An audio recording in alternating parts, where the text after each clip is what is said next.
Dipaci enggak? Oh. Paci Pak Dokter. Assalamualaikum warahmatullahi wabarakatuh.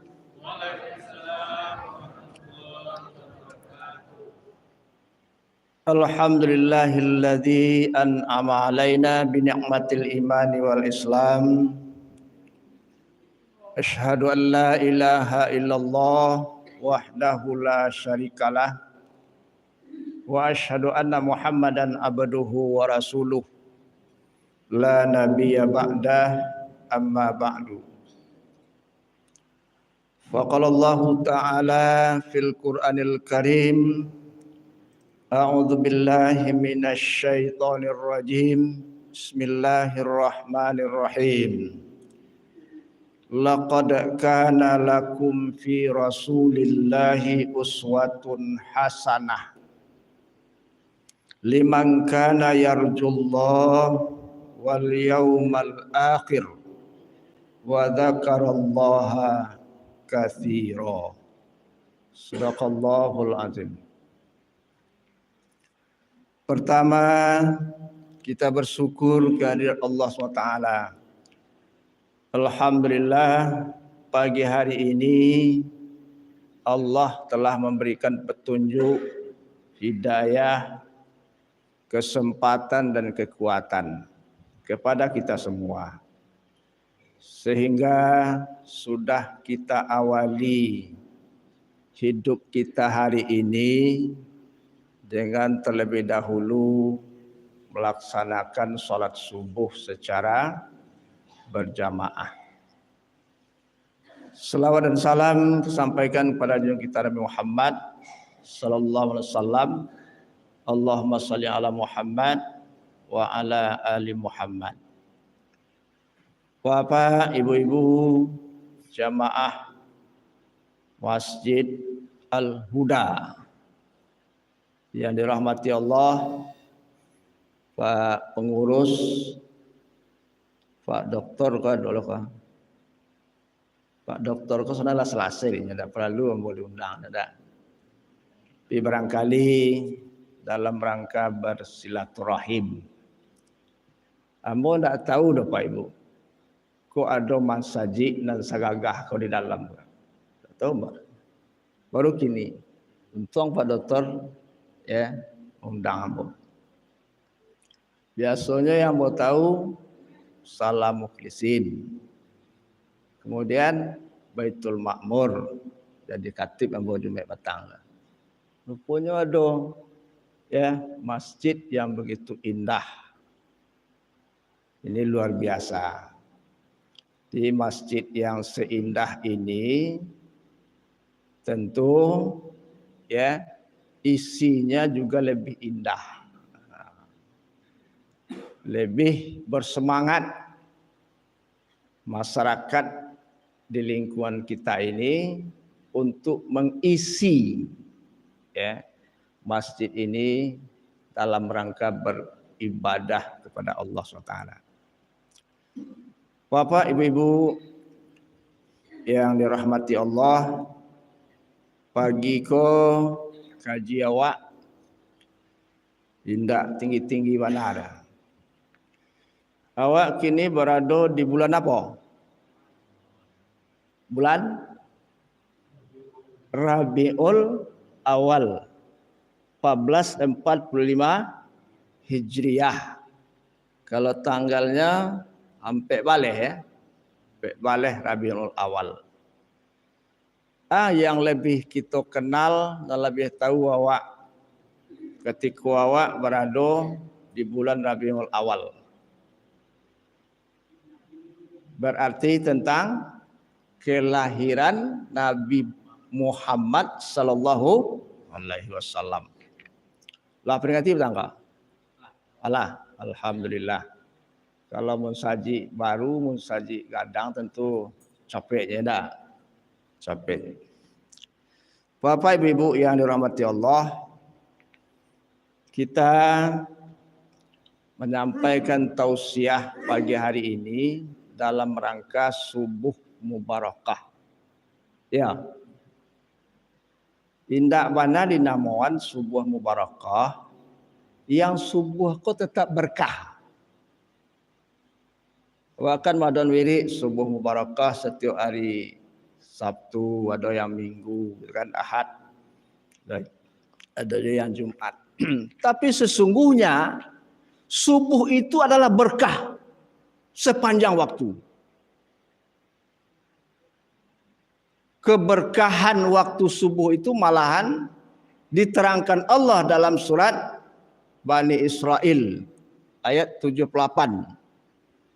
yang ambo baca tadi. Apa kata Allah? Bismillahirrahmanirrahim. Aqimis shalah liduluki syamsi idza ghasaqil laili wa qur'anal fajr. Inna qur'anal fajri kana masyhuda. Itu keistimewaan salat subuh kau Pak Ibu. Makanya rugi awak kalau ndak terlaksana salat subuh berjamaah, rugi kadang awak. Aqimis shalah liduluki syamsi. Dirikanlah salat semenjak tergelincirnya matahari sampai gelap malam. Idza wasaqil laili. Kata Allah seperti itu. Kira-kira salat apa tu? Tergelincir matahari? Salat zuhur, ya. Asar, maghrib, sampai gelap malam, isya. Enak. Sudah itu wa Qur'anal fajr. Istimewa tu. Wa Qur'anal fajr. Dan dirikanlah salat subuh. Inna Qur'anal fajri kana masyhuda. Karena sesungguhnya salat subuh itu disaksikan oleh para malaikat. Satu-satunya salat yang dikatakan dalam Al-Quran disaksikan oleh malaikat adalah salat subuh. Tak rugi kadang tu. Kalau lalok monju aja. Ya. Dan lagi keberkahan subuh itu luar biasa. Wasubhi ila tanafas, banyak dalam ayat-ayat Al-Quran keberkahan subuh itu. Akan mendatangkan sesuatu kebaikan, kesehatan kepada kita. Luar biasa Pak Ibu. Maka bertekadlah Bapak Ibu, ya, yang salat subuh ko banaka panik, banaka latih, banaka sibuk. Kalau dapat jangan tinggal. Karena dalam hadis lain juga diterangkan salat subuh berjamaah keberkahannya atau pahalanya seakan-akan sama dengan salat sunat semalam suntuk. Kalau ada Pak Ibu salat sunat semalam, enggak bangkak kaki dia nya boleh ada, enggak kesanggup ada. Tapi justru salat subuh berjamaah seakan sama dengan itu. Maka tentunya kita mengejar pahala kebaikan-kebaikan yang Allah sediakan yang luar biasa itu Pak Ibu. Ya. Pola awak adalah di ujung-ujung umur. Yang tak tahu awak dan bila Allah akan mencapai awak. Ambillah ibadah-ibadah yang istimewa itu. Ada salat subuh berjamaah, ada salat duha, ada salat tahajud, ada salat sunat fajar sebelum subuh 2 rakaat, pahalanya seakan-akan sama dengan seisi bumi dan langit. Tidak ditinggalkan itu oleh Rasulullah. Itu kebiasaan Rasulullah Pak Ibu. Itu yang pertama. Yang kedua adalah sehubungan dengan kita masih berada di bulan Maulid Nabi. Maka apa yang lebih penting pada saat ini Bapak Ibu? Kita ambil pelajaran. Bukan hanya sekedar sejarah kelahirannya. Bukan hanya sekedar kita berselawat, melantunkan selawat, bukannya sekedar itu. Tapi lebih daripada itu adalah bagaimana kita mentauladani Nabi. Nabi itu kita jadikan sebagai uswatun hasanah. Suri teladan, Pak, dalam kehidupan ini. Karena semua yang diucapkan, yang diperbuat, yang disetujui oleh Nabi, Bapak Ibu, itu menjadi sunnah. Perkataannya menjadi sunnah qauliyah. Ya. Perbuatannya jadi sunnah fi'liyah. Anan di kerajaan Nabi itulun nawak kerajaan. Kalau nak di kerajaan Nabi jadi kerajaan. Bisa ke bid'ah baik. Ya. Apa yang disetujui Nabi atau kalau dilakukan oleh sahabat, Nabi hanya diam, juga menjadi sunnah. Semua yang dilakukan oleh Nabi adalah pedoman dan petunjuk, pembimbing kita dalam kehidupan agar kita selamat dunia dan akhirat. Nabi meninggalkan hadis kawa Pak Ibu, taraktu fikum amraini lan tadillu abada ma intamasaktum bima kitaballahi wa sunnatar rasulih. Aku tinggalkan kepadamu dua pegangan, kamu tidak akan tersesat selamanya selagi kamu berpegang kepada yang dua itu. Atau yang dua itu Pak Ibu, Al-Quran dan hadis, Quran dan sunnahnya. Malam dijadikan pakalang, siang dijadikan patungke. Ya betul silawat Anda. Sampai akhir hayat. Maka seseorang yang istiqomah dengan ajaran Nabi sampai akhir hayat, insya Allah bersama Nabi nanti di akhirat. Tak talaga Pak Ibu, nak badakek ya Nabi. Kalau lah badakek ya Nabi laman mana? Oleh situ cintai Nabi, ikuti sunnahnya, amalkan segala bentuk pengamalan yang ia lakukan. InsyaAllah kita sudah berada pada jalur yang aman, pada jalur yang selamat, Pak Ibu. Apa bentuk-bentuk sifat Nabi yang barangkali juga perlu menjadi kesifatan kita dalam keseharian? Menjadi kebiasaan awak lo dalam kehidupan sehari-hari. Antara lain adalah Bapak Ibu, pertama, Nabi adalah orang yang banyak mengingat Allah. Banyaknya mengingat Allah Pak Ibu. Padahal dia sudah dijamin masuk surga. Yang maksum. Tapi lebih banyak aja yang mengingat Allah. Coba bayangkan Pak Ibu. Awak entah kaba aku. Kesalahan awak dosa awak. Tiap hari awak perbuat. Tapi kadang-kadang tak sempat mengingat Allah. Tak sempat berzikir, tak sempat bertaubat. Abih waktu dek menggiloi dunia kose.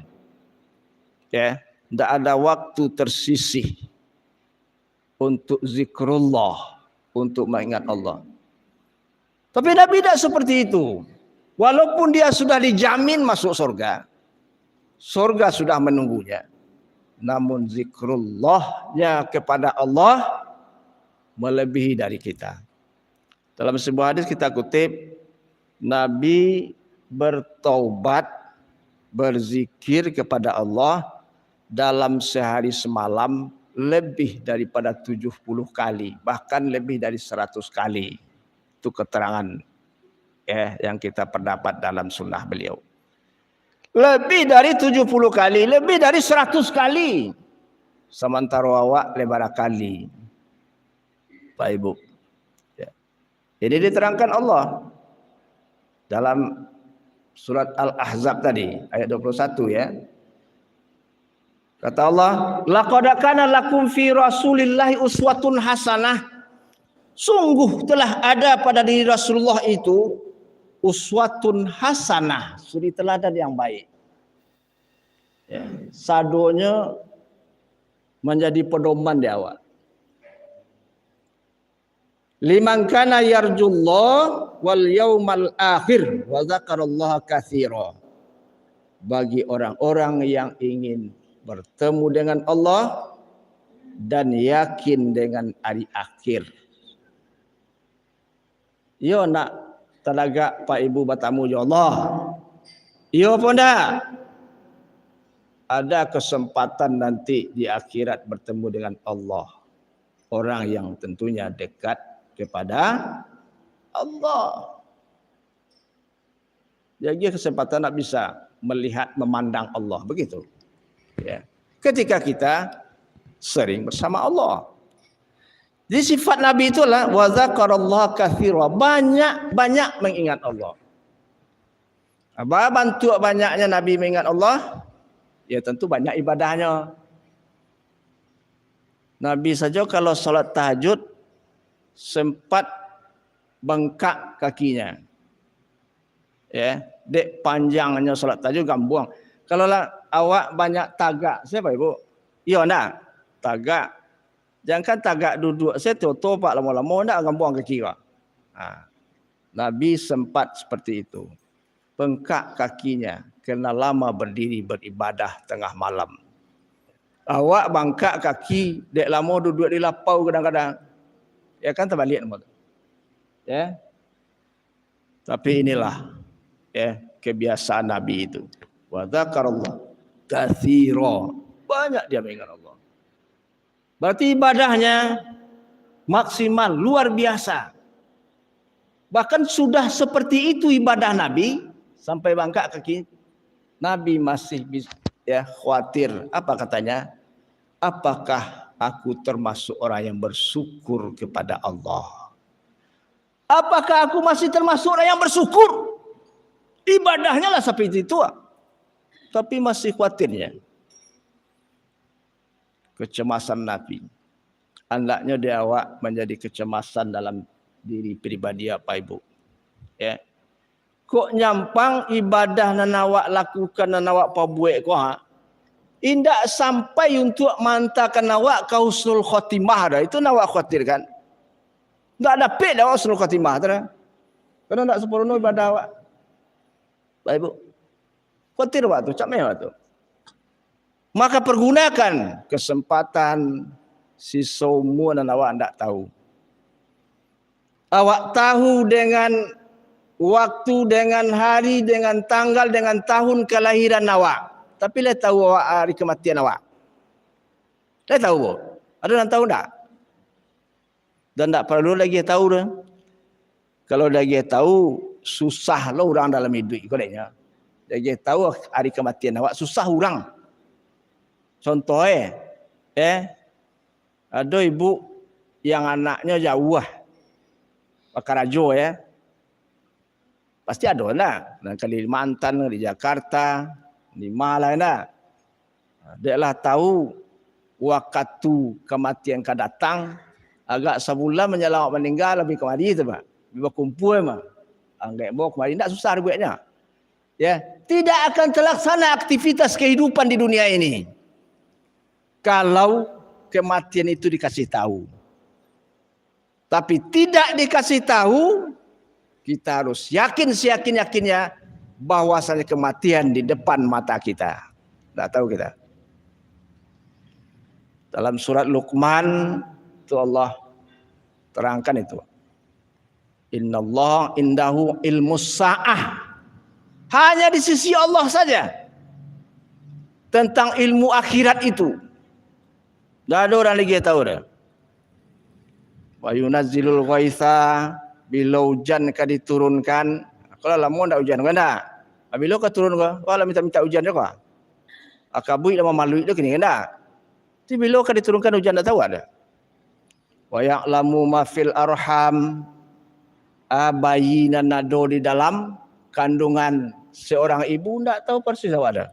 Walaupun ilmu kesihatan lah canggih. Hanya takut kau produksi kau laki-laki. Tak bisa seperti itu. Ya. Kalau tanya tu beko awak mak tu memprediksi kau bayi laki-laki kiranya nan yang lain adalah produksi. Seorang ayah yang mengharapkan bayi laki-laki na laya padusia keceknya juga. Jadi semua itu adalah ilmu sa'ah, ilmu ghaib. Wa ma tadri nafsum ma taksibu ghadan. Nak tahu lu awak dah. Nang ka di karajuan biswa. Nalah di karajuan hari kapatang tahu awak ka. Nan awak karajuan hari kini ala mulai ala tahu lu awak lah mulai solat subuh. Tapi nang ka di karajuan beko selanjutnya nak tahu ada. Wa ma tadri nafsum bi ayyi ardin tamut. Ndak tahu awak di bumi mawak ka meninggal. Di bumi mawak ka mati. Bila waktunya. Semua itu adalah ilmu Allah. Bahkan masalah ruh saja awak dilarang ya untuk mengetahuinya. Wa yas'alunaka 'anir ruh. Kalau hamba Muhammad bertanya kepadamu tentang ruh, kulli ruh min amri rabbi. Katakan ruh itu urusan Allah. Wa ma utitu minal ilmi illa qalila. Tidaklah kamu diberi ilmu oleh Allah kecuali hanya sedikit. Jadi kan ada orang kadang-kadang ya naman cuba-cuba jo ilmu teknologinya macam-macam lah. Ya, nakok-nakok lah bila kabar akhir gerak jantung ke. Tak bisa pun. Itu ilmu Allah sesungguhnya. Tak boleh satu itu deh. Gitu. Jadi seperti itu, Nabi adalah orang yang lebih banyak mengingat Allah. Banyaklah Bu. Ya, banyak baca kalimat-kalimat thayyibah. Bisa subhanallah walhamdulillah wala ilaha illallah wallahu akbar. Astagfirullahal azim, banyak kalimat thayyibah. Itu nanawa aruan Pak Ibu. Kalimat thayyibah tu datangnya ketika saat-saat penting. Bila saat pentingnya tu? Ya, awak ke menghadapi sakratul maut pasti. Tak bisa indak dia. Ya. Kalau basah lidah kita dengan ucapan kalimat thayyibah itu, insyaallah selamatlah akhir hayat. Anak awak cita-citakan tadi dapat husnul khotimah, insyaallah dapat. Karena salah satu kalimat thayyibah itu adalah kalimat tahlil. Apa tu? La ilaha illallah. Kata Nabi, man kana akhiru kalamihi bila ilaha illallah dakhala jannah. Siapa yang akhir hayatnya, tutup usianya saat mau berpisah nyawa dengan badannya, ya, lalu dia sempat baca kalimat la ilaha illallah, dakhalal, masuk surga. Tapi tidak semudah ya yang kita harapkan itu. Tak bisa dia apa-apa saja, tak bisa diwirik-wirik saja. Tak bisa hanya dibaca-baca saja. Tanpa ada keistiqomahan dengan akidah. Kalimat tahlil awak apa tarwi awak baca tarwi. Ya dah. Sementara hati kita masih dilumuri dengan sifat-sifat kemusyrikan. Tidak akan bisa ada. Tidak akan datangnya dari saat-saat kita menghadapi sakratul maut. Tapi bersihkan akidah. Luruskan tauhid. InsyaAllah. Datang di saat akhir hayat. Selamatlah awak Pak Ibu. Itu yang pertama. Sampai jam berapa kau Bu? Pak, sampai sudah. Atau sampai agak tarang lah dah. Sini lu nampak jalan dulu ya. Yang kedua, sifat Nabi itu adalah dia orang yang adil dalam kehidupan. Artinya apa? Antara dunia dan akhirat ia seimbangkan. Seimbang untuk kebutuhan dunia dan kebutuhan akhirat. Jawab kira kalau dikatakan seimbang, tentu 50% apa? 50% untuk dunia, 50% untuk akhirat. Itu yang seimbang, betul tak? Kira apa ada waktu? Lain mungkin itu tu. Lain tercapai. Berarti kalau waktu ko beredar 24 jam, berarti 12 jam untuk akhirat, 12 jam untuk dunia. Itu betul yang seimbang. Ada apa Ibu? Kadang-kadang untuk berjamaah saja tak gagih loh tu. Ya. Mau cari hari Jumat kadang-kadang. Jumat datang terlambat, pulang nak capek. Menyamakan keduduk dikatakan seimbang antara dunia dan akhirat. Datang terlambat, pulang nak capek. Kadang-kadang bambik tampik, biarlah lenyusi orang kemuku mah. Kan lebih afdal tu kan saf-saf yang pertama itu. Awak saf belakang saya. Baik itu beka orang salam, kanan dan kiri, hanya lantas jalan dia ada Allahumma antas salam dia. Langsung jalan, langsung keluar. Sedikit waktu saya tidak ada untuk mengingat Allah. Bawa keseimbangan. Padahal Nabi meninggalkan pesannya apa kata Nabi? I'mal lidunyaka ka'annaka ta'isu abada wa'mal li akhiratika ka'annaka tamutu gadan. Berusahalah kamu untuk duniamu seolah akan hidup selamanya, tapi ingat akhiratmu seolah akan mati besok pagi.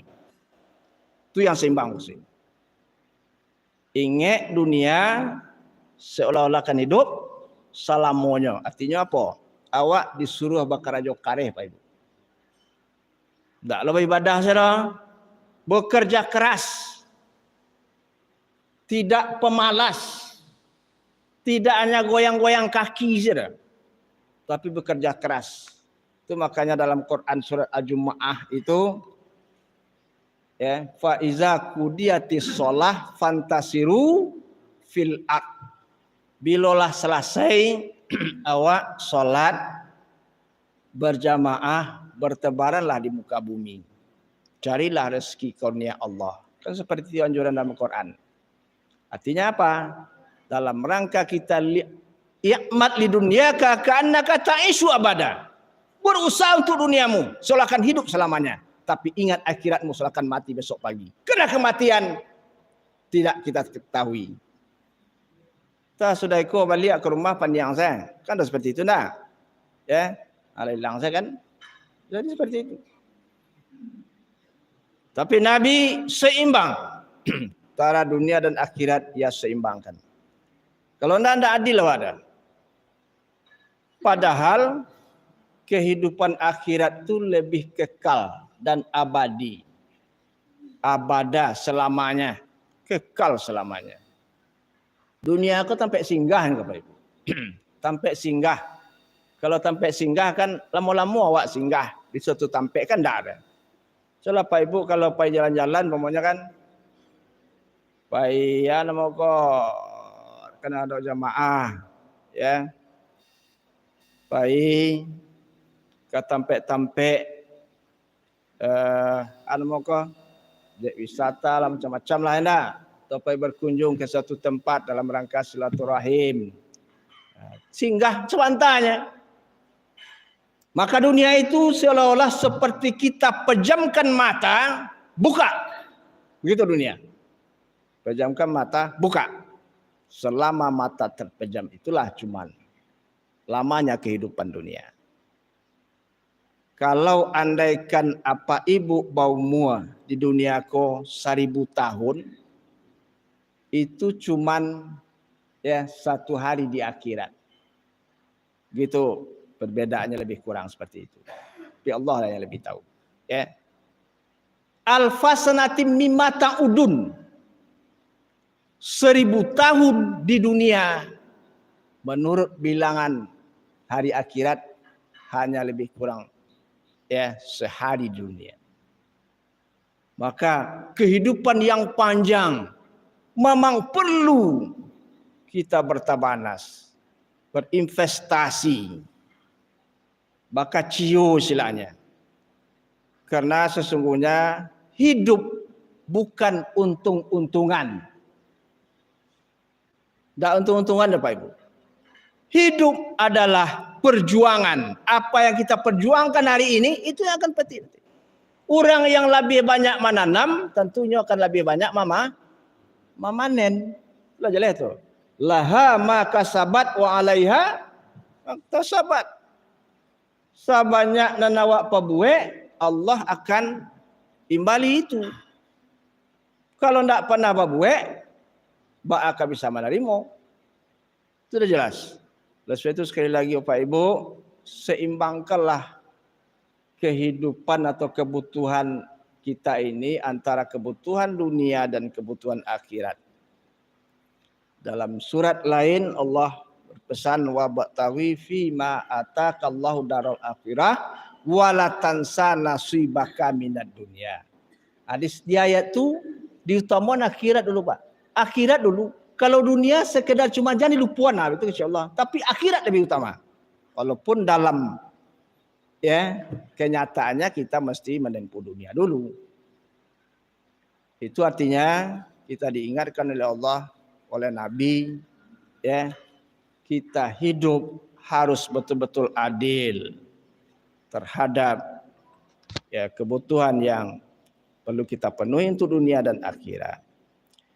Yang ketiga, sifat Nabi itu adalah sifat yang menjadi sifat oleh nabi-nabi secara keseluruhan. Sifat Nabi itu ada ampe, ada sidik. Artinya apa? Nak mengaji, sidik apa artinya? Benar. Ada amanah. Apa arti amanah? Dapat dipercaya. Ibu-ibu nan tua lah namanya. Anak muda nanya maksudnya. Yang ketiga tabligh. Apa artinya? Menyampaikan. Nang kampe fatonah. Cerdas. Kalau sifat nan nampe ko nan disifati lo dek pemimpin alaman negari ko mah. Laras disaru goa barangkali. Ada sidik benar dalam kehidupan. Ada amanah, betul-betul dipercaya. Tabligh menyampaikan yang baik, membawa orang, mengajak orang kepada kebaikan atau kesurgaan Allah. Fatanah cerdas. Alai supaya itu kira sifat pemimpin awak ni kah? Laiko sidik, laiko amanah. Berbicara masalah amanah, Pak Ibu, ini sesuatu yang tidak main-main.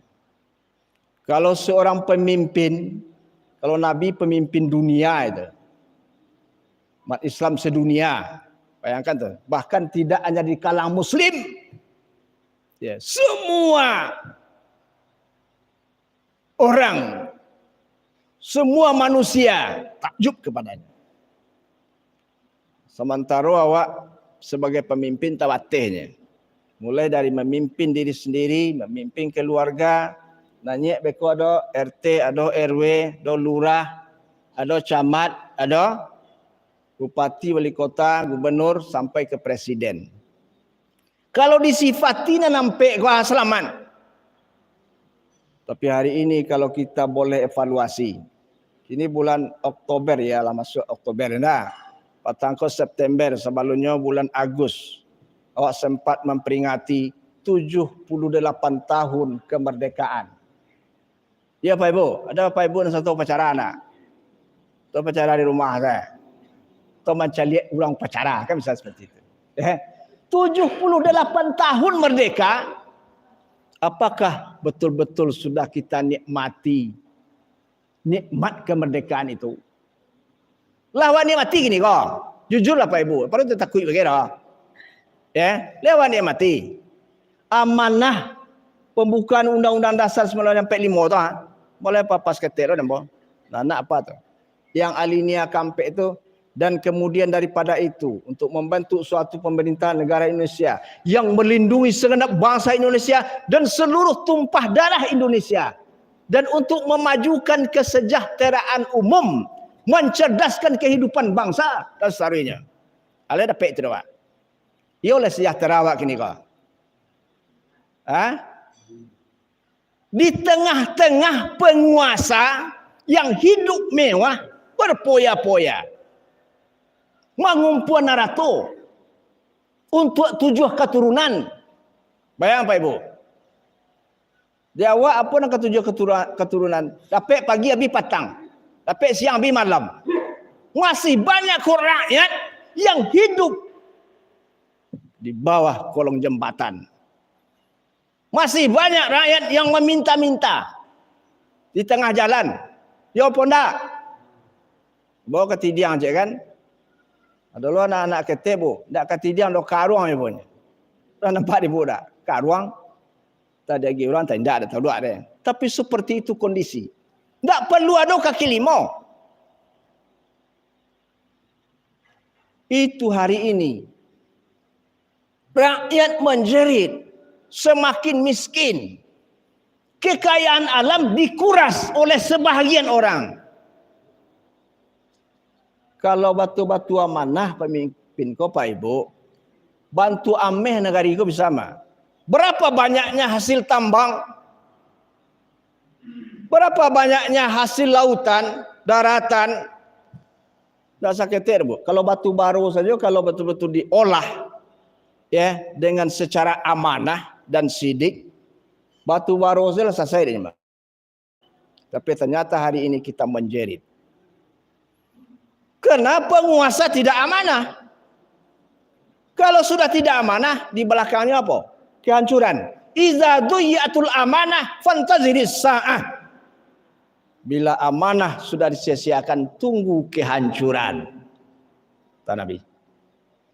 Ini hari ini yang kita rasakan Pak Ibu. Ya. Tak tangguang hasil tambang ameh. Coba bayangkan. Tangguang ameh seperti yang di Papua dia foto. Tak gara-gara. Tapi saat ini aset-aset yang besar itu ternyata berada hanya segelintir orang. Dan hasil-hasil bumi Indonesia itu sudah dikuras. Ya. Diambilnya, dibawa ke negarinya. Sebab investor-investor asing itu ya untuk apa? Untuk mengureh. Artinya untuk ya mengambil hasil-hasil hutan, hasil tambang segalanya untuk negarinya. Ada di awak tinggal serapi-serapi boleh.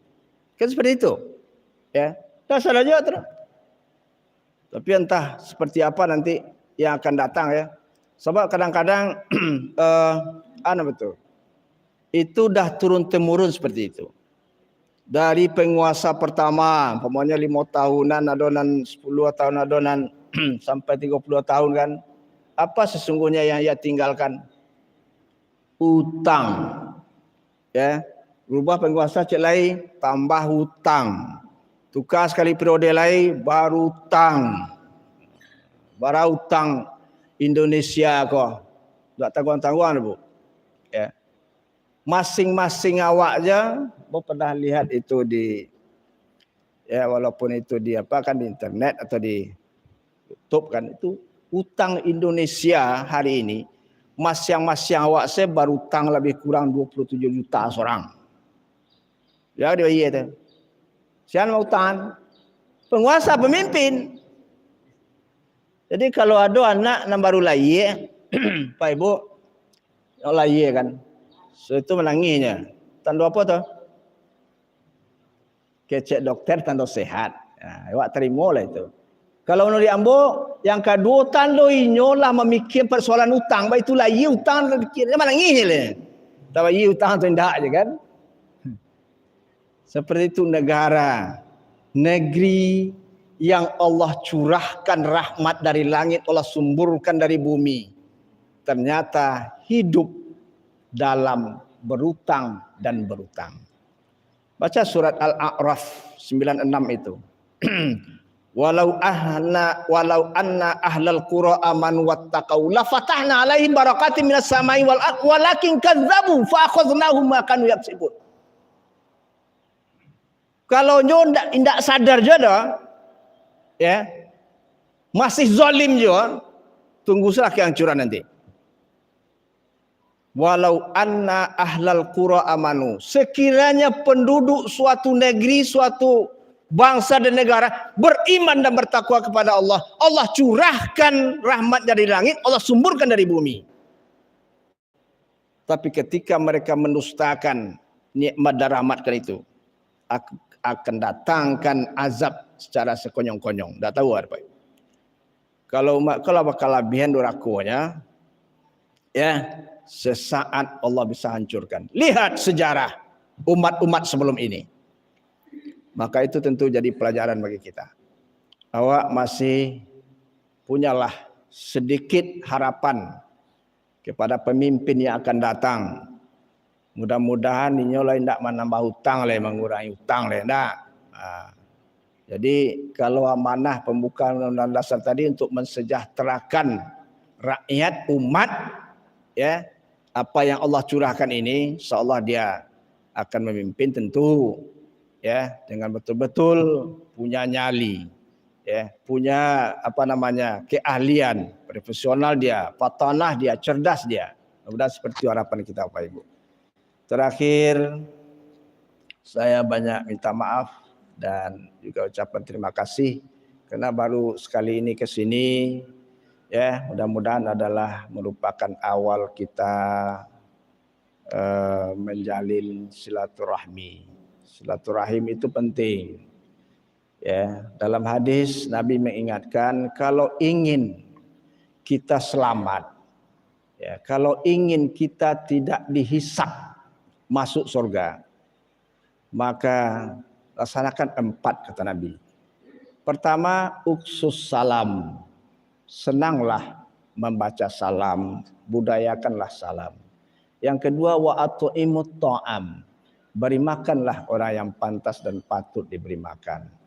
Awak dan ada kelebihan rezeki, ingatlah kawan, ingatlah tetangga, ingatlah dusana. Ada orang barangkali yang tidak mencukupi kehidupan dalam keseharian. Ikut sifat Nabi Pak Ibu. Yang keempat, wasilul arham. Kalau ingin selamat, indak dihisap masuk saru. Wasilul arham, hubungkan terus tali silaturahim. Aku contohnya awak kini ke. Ya, hendaknya subuh mubarakah ini menjadi suatu agenda dalam rangka tujuan kita mempererat tali silaturahim. Yang terakhir, wasallu bil lail wan nas niyam. Laksanakanlah salat malam di saat sebagian manusia tidur. Kalau nampak itu terlaksana, kata Nabi, tadkhulu jannata bisalam. Kamu akan masuk surga tanpa hisab. Kau kunci yang terakhir Bu, ana nampak itu tadi. Ya, uksus salam, senang membaca salam. Itu doa awak tari menari setiap waktu. Wa at'imut ta'am, beri makan orang yang patut diberi makan, mungkin anak yatim, fakir miskin. Wasilul arham, hubungkan terus tali silaturahim. Ya, wasallu bil lail wan nas niyam. Salatlah tengah malam, salat tahajud. Tadkhulu jannata bisalam. Kamu akan masuk surga tanpa hisab. Billahi taufik wal hidayah. Assalamualaikum warahmatullahi wabarakatuh.